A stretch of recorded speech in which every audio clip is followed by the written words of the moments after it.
Hello friends, welcome back to my channel. তো বন্ধুরা, এখন আমরা যে বিষয়টা নিয়ে কথা বলতে চলেছি, এই বিষয়টা সত্যি বলতে খুবই গুরুত্বপূর্ণ একটা বিষয় এবং খুবই গুরুত্বপূর্ণ একটা আলোচনা বলতে পারি। দেখো, আমরা প্রত্যেকেই জানি যে সুপারস্টার জিতের আপকামিং ছবি, কেউ বলে বিপ্লবী, কেউ বলে ডাকাত, এই ছবিটা আমরা অ্যানাউন্সমেন্টও পেয়ে গেছি। তো আমরা প্রত্যেকেই কিন্তু এই ছবিটা নিয়ে খুবই এক্সাইটেড। আমরা আমরা হ্যাপি যে জিদ্দা প্রথমবার, মানে এর আগেও ডিফারেন্ট অনেক কাজই করেছেন তিনি, বাট এটা হয়তো অনেকটা আলাদা একটা কাজ, একটা বায়োপিকের ছবি তিনি করছেন। এবং অবশ্যই আমরা এই গল্পটা নিয়ে এক্সাইটেড। অবশ্যই জিদ্দার যে চরিত্রটা হতে চলেছে এই ছবিটার মধ্যে, আমরা সেগুলো সম্পূর্ণ সবকিছু নিয়ে আর কি আমরা এক্সাইটেড এই ছবিটার জন্য। বাট এখন এই মুহূর্তে দাঁড়িয়ে কিছু একটা মিসিং লাগছে, কিছু একটা হয়তো খামতি লাগছে।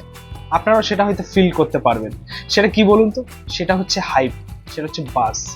আপনারা দেখুন, এর আগে জিদ্দার যে কটা ছবি অ্যানাউন্সমেন্ট এসছে, আপনারা রাভন দেখে নিন, আপনারা চেঙ্গিস দেখে নিন, আপনারা বিভিন্ন ছবির অ্যানাউন্সমেন্ট দেখতে পারেন। সেই ছবির অ্যানাউন্সমেন্টের পরে পরে যে হাইপ, যে বাজ আমরা দেখে এসছি, ভাই সেটা কেন এখন আমরা দেখতে পাচ্ছি না? জিদ্দা এতদিন পরে, এত বহুদিন পরে আর কি ছবি নিয়ে আসছে, অ্যানাউন্সমেন্ট তার এলো, তাও কেন সেই হাইপটা, সেই ডাবল হাইপ, সেই ডাবল বাজ, সেই ডাবল ক্রেজ আমরা দেখতে পাচ্ছি না কেন? দেখো, এই ছবির অ্যানাউন্সমেন্টটা হয়েছে 9 তারিখে, 9 মে। একটা বেসিক অ্যানাউন্সমেন্ট, জাস্ট একটা বেসিক ফর্মালিটিস বলতে বলো, যে জিদ্দা ছবি নিয়ে আসছে, তার একটা ছোট্ট একটা অ্যানাউন্সমেন্ট।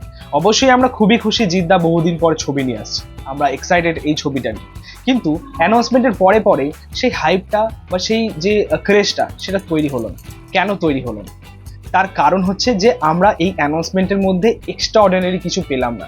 আমাদের যেরকম এক্সপেকটেশন ছিল, সেটা হয়তো কোথাও গিয়ে ফুলফিলমেন্ট হয়নি। তবে এখানে আমরা এটা বলছি না যে এই ছবিটা খারাপ হবে। এই ছবির যা গল্পটার মধ্যে কিন্তু সেরকমই দম রয়েছে, সেরকমই পোটেনশিয়াল রয়েছে। জিদ্দা এই ছবিটার দ্বারাও কিন্তু কামব্যাক করতে পারে। এখানে আপনারাই দেখুন এই অ্যানাউন্সমেন্টটা, এই অ্যানাউন্সমেন্টের মধ্যে ইন্টারেস্টিং কিছু আছে, এক্সাইটিং করার মতো কিছু আছে। শুধুমাত্র বহুদিন পরে জিদ্দার ছবি রিলিজ করছে, এটাই এক্সাইটিং করার মতো, এটাই ইন্টারেস্টিং আমাদের কাছে।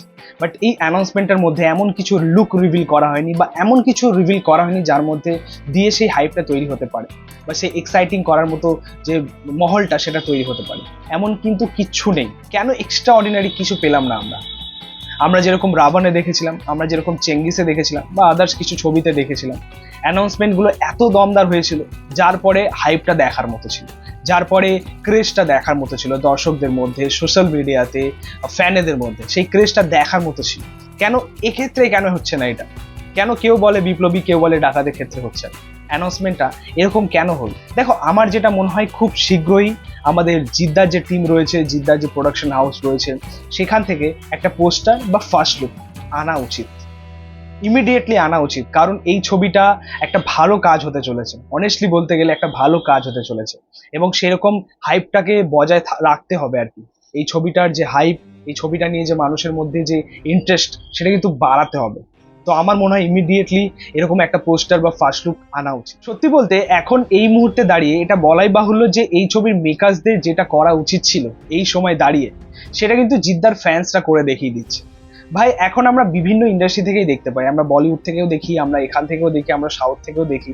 সেখানে যেসব বড় বড় প্রোডাকশন হাউস রয়েছে, সেই প্রোডাকশন হাউস থেকে যে বড় বড় ছবিগুলো রিলিজ করে, সেই মেকার্সরাও কিন্তু এআই দিয়েই কিছু ফার্স্ট লুক, কিছু পোস্টার আর কি মেকিং করে, রিলিজ করে। সেটা কিন্তু আমরা দেখে আসছি। ভাই, সবাই যখন করছে, জিদ্দার টিম কেন পিছিয়ে? এআই দিয়েই কিছু একটা করে দিতে পারতো, এমন একটা লুক বা এমন একটা পোস্টার, যার দ্বারা আমার যেটা মনে হয় যে হাইপটা অন্তত বজায় থাকতো। যেটা এখন জিদ্দার ফ্যান্সরা করছে, আমরা দেখতে পাচ্ছি। তারা এআই দিয়ে জিদ্দার বিভিন্ন রকম লুক আর কি আনছে, অনন্ত সিংহের টাইপের একটা লুক এআই দ্বারাই নির্মিত করছে তারা, এবং সোশ্যাল মিডিয়াতে ছাড়ছে, যেগুলো অসাধারণ রেসপন্স পাচ্ছে। এই জিনিসটাই আমার মনে হয় জিদ্দার টিমের করা উচিত ছিল এর আগে। অ্যানাউন্সমেন্টটা এরকম ভাবেই করা উচিত। আর যাই হোক, আমিও কিন্তু জিদ্দার ফ্যান। তবে এখানে এটা বলতেই হয় যে প্রমোশনের দিকটাতে আমাদের জিদ্দা কিন্তু পিছিয়ে, মার্কেটিং এর দিকটাতে আমাদের জিদ্দা পিছিয়ে। আমাদের বাংলা ইন্ডাস্ট্রিতে একমাত্র একজন রয়েছে, সেটা হচ্ছে দেবদা। এই প্রমোশনটা নিয়ে সে খুব মাথা ঘামায়, বা মার্কেটিংটা নিয়ে খুব মাথা ঘামায়, সেরকম প্ল্যানিং করে এবং সেগুলো ওয়ার্কও করে। বাট আদার্স কোনো অ্যাক্টার এই জায়গায় কিন্তু নেই। আমাদের ইন্ডাস্ট্রিতে আরো প্রোডাকশন হাউস রয়েছে, তাদের প্রমোশন স্ট্র্যাটেজি দেখুন, তাদের প্ল্যানিং দেখুন, আর দেবদার প্ল্যানিং দেখুন, অনেকটা এগিয়ে, অনেকটা ম্যাচিওর লাগে সত্যি বলতে। আপনারা রঘু ডাকাতের ক্ষেত্রেই দেখে নিন, এই ছবির অ্যানাউন্সমেন্ট থেকে শুরু করে আজ অবধি হাইপ কিন্তু একদম ঠিকঠাক ভাবেই যাচ্ছে। মানুষের মধ্যে এখনো পর্যন্ত রঘু ডাকাত নিয়ে সেই রকম ক্রেজি আমরা দেখতে পাচ্ছি। এটা শুধুমাত্র সম্ভব হয়েছে আমাদের দেবদার জন্য।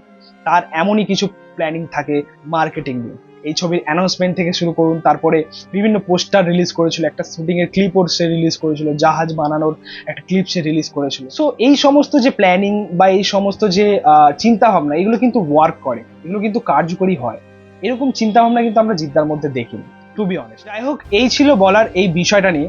দেখো, আমার মনে হয় ইমিডিয়েটলি এই ছবির একটা পোস্টার, যেখানে অবশ্যই জিদ্দার অনন্ত সিংহের লুকটা থাকতে হবে, বা একটা ছোট্ট প্রোমো যদি আনা যায়, তাহলে আমার মনে হয় সেই হাইপটা কিন্তু বজায় থাকে, বা দর্শকদের মধ্যে সেই এক্সাইটমেন্টের লেভেলটা কিন্তু বজায় থাকে। তো বন্ধুরা, তোমাদের মতামত এবং রিয়াকশন অবশ্যই কমেন্টে জানিও। ভিডিওটা ভালো লাগলে অবশ্যই লাইক কমেন্ট শেয়ার করে দিই, পাশে থেকেও সাপোর্ট করো, চ্যানেলটাকে অবশ্যই সাবস্ক্রাইব করেছো, পাশে থাকা বেল আইকন প্রেস করে দিয়ে পরবর্তী ভিডিওগুলো আপলোড পাচ্ছ। Thank you, tata.